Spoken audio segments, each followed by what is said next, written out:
Have you ever experienced this? You pick up the remote, press the button. Nothing happens. You press it again. Still no response. The screen stays silent, almost like it's ignoring you. What's confusing is that it worked perfectly yesterday. Last week too. But this remote you've used for years suddenly becomes unreliable. Sometimes it works, sometimes it doesn't. And almost everyone thinks the same thing. It's probably just the batteries. But the truth is, the problem is often not the batteries at all. In reality, the two AA batteries inside this remote were replaced just about 2 weeks ago.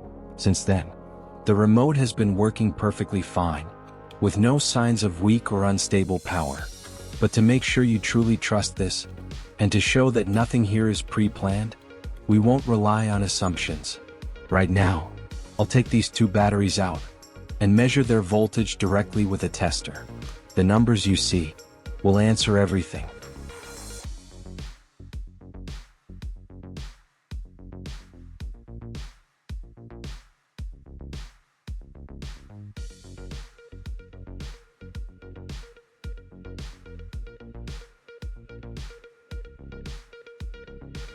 See that?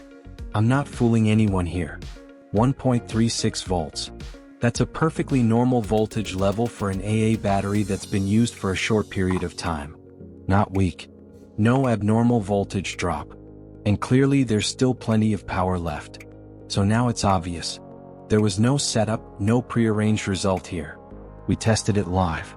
And that number speaks for itself.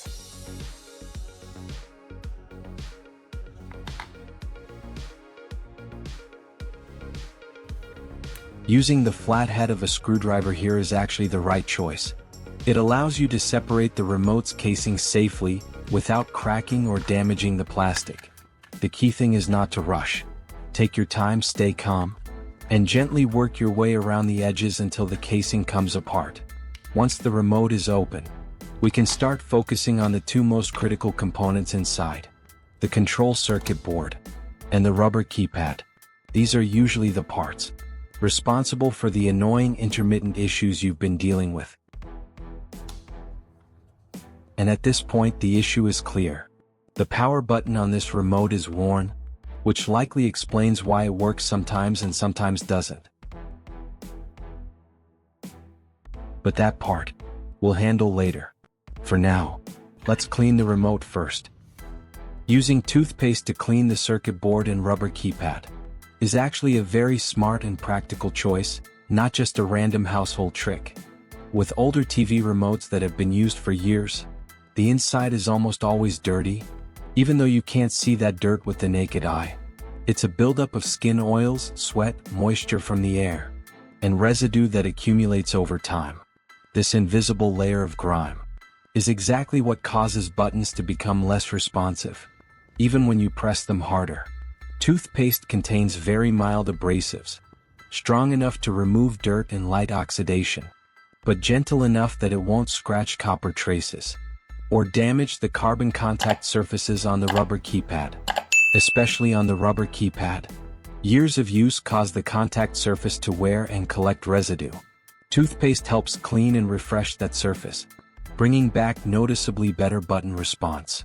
And because toothpaste is non-conductive, when used properly, it becomes a safe, inexpensive, and highly effective solution for restoring long-used TV remotes.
The control board at this point has been thoroughly cleaned and allowed to dry completely. No dirt, no residue left behind. Everything is ready now. We can move on to the next step.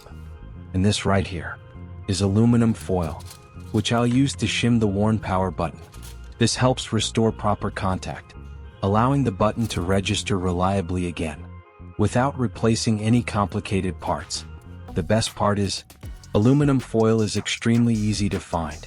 You can get it at almost any supermarket or grocery store. Simple, inexpensive, yet surprisingly effective.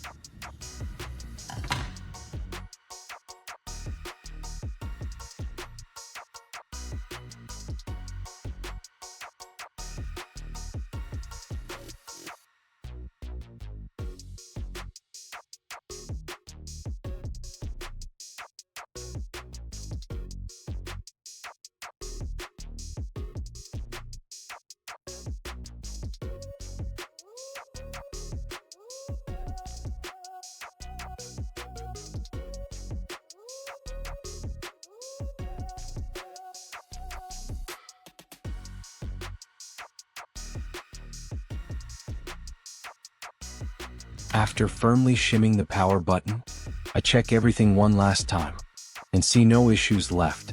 So now, I'll reassemble the remote and then test it right away.